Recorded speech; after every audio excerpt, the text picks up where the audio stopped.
रामकृष्ण हरी मंडळी, कशा आहात? मजेत ना? अशाच मजेत, आनंदित आणि उत्साहित राहा.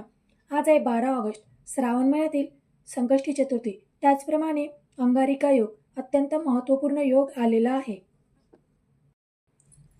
वर्षातून प्रत्येक महिन्यात येणाऱ्या संकष्टी चतुर्थी यांचे उपवासाचे महत्त्व, तसेच अंगारिका योग असलेली संकष्टी चतुर्थी यांच्या उपवासाचे महत्त्व हे सारखेच असते.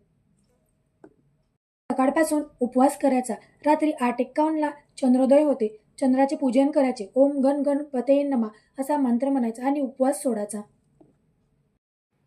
121 दिवस मंगलमूर्ती विघ्नहरा, दुरितनाशना, कृपा करा असा प्रत्येक दिवस भीमसेन कापूर जाळून हा मंत्र चालू करायचा. 121 दिवस ही सेवा करायची. माझे व्हिडिओ तुम्हाला आवडले असेल, लाईक, सबस्क्राईब आणि घंटीचे बटन प्रेस करा. धन्यवाद. रामकृष्ण